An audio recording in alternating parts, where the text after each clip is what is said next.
জি math সায়েন্সের পক্ষ থেকে অষ্টম শ্রেণীর বন্ধুদের স্বাগত জানাচ্ছি। তো এখন আমাদের 6.1-এর যে অপনয়ন পদ্ধতিতে সমাধান, এই সমাধানগুলোর মূলত এর আগে টপিকগুলোতে আমরা 15 পর্যন্ত সমস্যাগুলো সমাধান করেছিলাম। আজ তোমাদের আমি 16 এবং 17 এই দুইটি সমস্যা এই টপিকে আলোচনা করব। অবশ্যই তোমরা স্কিপ না করে অপনয়ন পদ্ধতিতে কিভাবে সমাধান করতে হয় পুরো সমস্যাটা দেখবে। তার কারণ প্রতিস্থাপন এবং অপনয়ন এই দুটো পদ্ধতির মধ্যে অপনয়ন পদ্ধতিতে সমাধান খুব সহজে করা যায়। আর এই সমাধান করতে পারলে তোমরা অনেক সমীকরণ গঠন করে যে অঙ্কগুলো সমাধান সেটাও কিন্তু করতে পারবে। তো এই জন্য এটা কিভাবে হবে অবশ্যই একটু গুরুত্ব দিয়ে দেখো। তো এখানে 16 নম্বর অঙ্কটা যেটা ছিল সেটা উঠানো হয়েছে। এরকম দুইটা সমীকরণ আছে, এটাকে আমরা দেবো 1 নম্বর সমীকরণ, এটাকে 2 নম্বর। 2 নম্বর দেওয়ার পর যেটা দেখতে হয় সেটা হচ্ছে এখানে যেহেতু এক্স এবং ওয়াই চলকের সমীকরণ, আমাদের দেখতে হবে যে এখানে এক্স এবং ওয়াইয়ের মধ্যে কোনটার মান আগে বের করা বেশি সুবিধাজনক। তো খেয়াল করলে দেখো, আমরা যদি অপনয়ন পদ্ধতি মানে যেহেতু এই দুটো সমীকরণকে কোনো সংখ্যা দ্বারা গুণ করে যোগ বা বিয়োগ করা, তো সেহেতু যদি আমরা ওয়াইকে কেটে দিতে চাই, এই ওয়াইকে যদি কেটে দিতে চাই, দেখো এখানে মাইনাস এখানে প্লাস আছে, তার মানে এই ওয়াইকে যদি কেটে এক্সের মান বের করতে চাই তাহলে এটা কিন্তু যোগ করলেই হবে। আর ওয়াইকে কাটতে চাইলে এই যে এখানে যেমন এক্সের সহগ, এক্সের সামনে যেটা আছে এটাকে বলা হয় এক্সের সহগ, এখানে এক্সের সহগ 3, এই এক্সের সহগ হচ্ছে 2। অনুরূপভাবে এই ওয়াইয়ের সহগ হচ্ছে -2 আর এই ওয়াইয়ের সহগ হচ্ছে 3।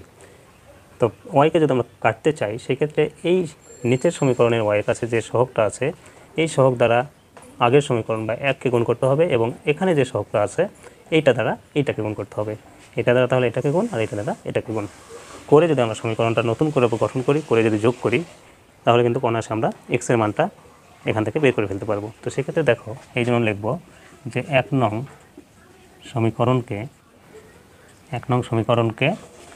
যেহেতু এখানে ওয়াই সহগ 3 আছে, 3 এবং 2 নং সমীকরণকে যেহেতু 1-এর কাছে 2 আছে এই জন্য 2কে 2 দ্বারা গুণ করে আমরা এটাকে গুণ করব, 1কে গুণ করব এই 3 দ্বারা, আর 2-এর এখানে যেহেতু ওর কাছে 2 আছে 2 দ্বারা 2কে গুণ করে চিহ্ন যদি এখানে প্লাস মাইনাস থাকে তাহলে যোগ করলেই হবে, আর যদি চিহ্ন দুটাই প্লাস থাকে বা দুটাই মাইনাস থাকে সেই ক্ষেত্রে কিন্তু বিয়োগ করতে হবে। তো যেহেতু এখানে একটা মাইনাস একটা প্লাস আছে এই জন্য আমরা কী করবো, যোগ করব। এই জন্য যোগ করে পাই।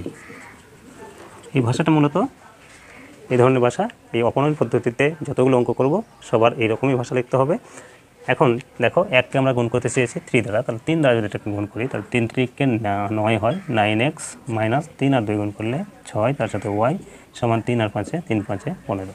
এটাকে যখন আমরা 2 দ্বারা গুণ করবো 2 2 4x প্লাস 3 2 6, তার সাথে y আর এখানে 12 2 24। এটা যদি এখন যোগ করি সেক্ষেত্রে দেখো এটা প্লাস মাইনাস সমানের জন্য কেটে যায়, 9 আর 4 যোগ করলে হচ্ছে 13x সমান এখানে 5 4 9 আর 2 1 3 39, বা x সমান যদি দেখি তাহলে এটা গুণ আছে এই পাশে গেলে ভাগ হয়ে যাবে, এই জন্য 39-এর নিচে হবে 13, কাটলে 3 বার যায় 3 13 39, বা x সমান 3।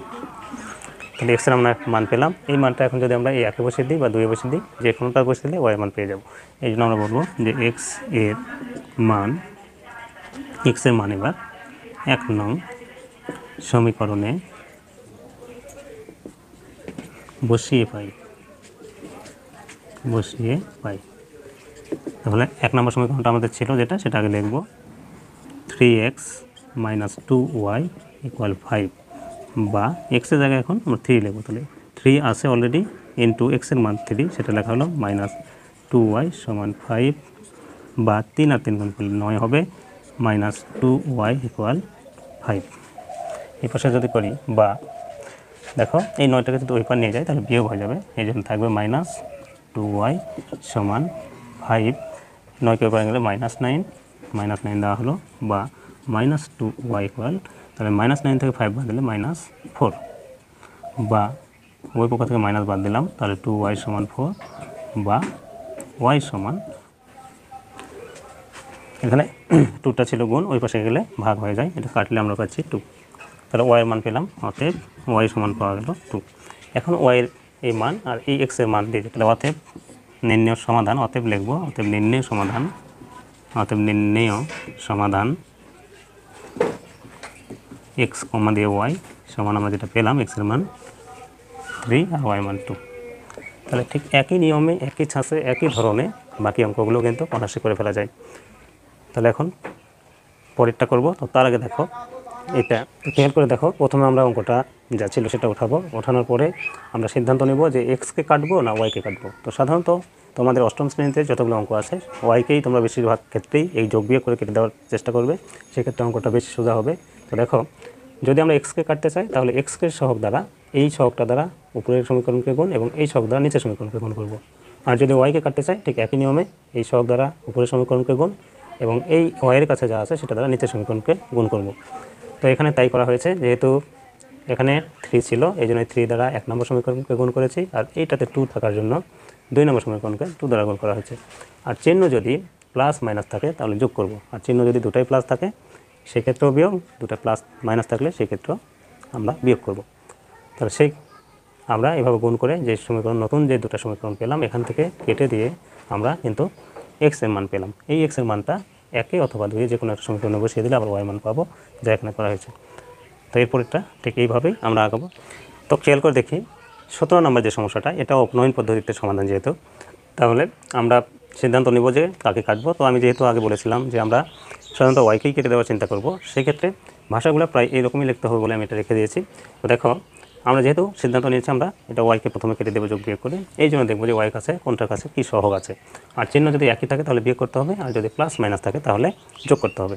এই নিয়মটা মাথায় রেখে আমরা আগাবো। সেক্ষেত্রে দেখো 1 নং সমীকরণকে, তাহলে এটা যেহেতু 1 নম্বর সমীকরণ আর 2 নম্বর সমীকরণের কাছে ওয়াইয়ের সহগ আছে 2, এই জন্য 1 নম্বর সমীকরণকে আমরা কী করবো 2 দ্বারা এবার গুণ করবো। আর 2 নম্বর সমীকরণকে যেহেতু 1 নম্বর সমীকরণের কাছে আছে 3 দ্বারা 2কে গুণ করব, এই জন্য এখানে দেখব 2কে 3 দ্বারা গুণ করে। দেখো এটাও মাইনাস এটাও মাইনাস, চিহ্ন যদি একই হয় সেক্ষেত্রে আমরা কী করব বিয়োগ করতে হবে, যোগ আর করা যাবে না, এই জন্য এই যোগের জায়গায় লিখব বিয়োগ করে পাই। তো দেখো এখন আমরা করে দেখি কী হয়। তাহলে 1কে যদি 2 দ্বারা গুণ করি তার 4 দুগুণ 8 হবে, তার সাথে এক্স, মাইনাস 3 দুগুণ 6 তার সাথে ওয়াই, আর এটাকে 2 দিয়ে গুণ করলে 2 একে 2, যেহেতু মাইনাস আছে -2, এটাকে 3 দ্বারা গুণ করলে 3 3 9 তার সাথে এক্স, মাইনাস 3 দ্বারা গুণ করলে 3 দুগুণ 6 ওয়াই, আর 0 আর 3 গুণ করলে 0।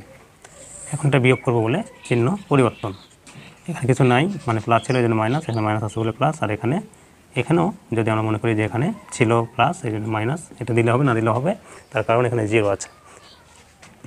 এখন দেখো এইটা প্লাস 6y, এটা মাইনাস 6y, চিহ্ন পরিবর্তনের সময় করার পরে মনে করবো যে চিহ্নটা নেই, তো সেই ক্ষেত্রে আমাদের এটা প্লাস মনে করতে হবে আর এটা মাইনাস, এই জন্য এটা কেটে যায়। আর এইখানে দেখো এই মাইনাস বড় প্লাসটা ছোটো, 9 থেকে যদি 8 বাদ দিই তাহলে মাইনাস যেহেতু বড় মাইনাস এক্স থাকে সমান, এই ক্ষেত্রে -2 -0, তাহলে -2 থেকে -0 বাদ দিলে -2 হবে, বা উভয় পক্ষ থেকে যদি আমরা এক্স বা মাইনাস বাদ দিই সেক্ষেত্রে x সমান 2, তাহলে x এর মান 2 পেয়ে গেলাম। এখন এই মানটা আমরা 1 নম্বর সমীকরণে বসিয়ে দিতে পারি, 2ও বসিয়ে দিতে পারি। তো এখানে যেহেতু লিখে রাখছি, এখানে কিন্তু খেয়াল করে দেখো 1 এবং 2 এর মধ্যে 2 নম্বর সমীকরণটা বেশি সোজা বা ছোট, সেক্ষেত্রে আমরা 2 যদি বসাই তাহলে আমরা বলবো যে x এর মান 2 নং সমীকরণে বসিয়ে পাই। তো 2 নম্বর সমীকরণটা এরপর লিখবো 3x - 2y = 0টা দেওয়া হলো, বা 3 ইন্টু x এর মান যেহেতু 2 সেটা বসালাম -2y = 0, বা 3 আর 2 গুণ করলে 6 সমান এই 2yকে যদি এই পাশে নিয়ে আসি সেক্ষেত্রে প্লাস হয়ে যায়, +2y + 0, 0 দিতে হবে না। এরপর দেখো, বা আমরা 2yটাকে এখন একটু সামনে লিখবো সমান 6 দেব, এটাকে পুরো অংশটাকে এই পাশে 6টাকে ওই পারে নিলাম, বা y সমান তাহলে 6 উপরে নিচে ভাগ আছে, এখানে গুণ আছে এই জন্য ভাগ হয়ে গেল 2টা, কাটলে 3 হয়, তাহলে বা y সমান 3, তাহলে y মান পেলাম 3 আর x এর মান পেলাম 2, এটাই আমাদের উত্তর। এই জন্য লিখবো অতএব নির্ণেয় সমাধান, অতএব নির্ণেয় সমাধান x, y সমান x এর মান পেয়েছি 2, y এর মান 3, এটাই। তাহলে এইভাবে অতি সহজে অপনয়ন পদ্ধতিতে সমস্যাগুলো কিন্তু সমাধান করা যায়। তা আশা করি তোমরা এই যে দুটি সমস্যা নিয়ে আলোচনা করা হলো তোমরা যদি গুরুত্ব দিয়ে দেখে থাকো বুঝতে পেরেছো। তো আজ এ পর্যন্তই, সবাই ভালো থাকবে, সুস্থ থাকবে, দেখা হবে পরের একটি টপিকে, সে পর্যন্ত সকলকে ধন্যবাদ।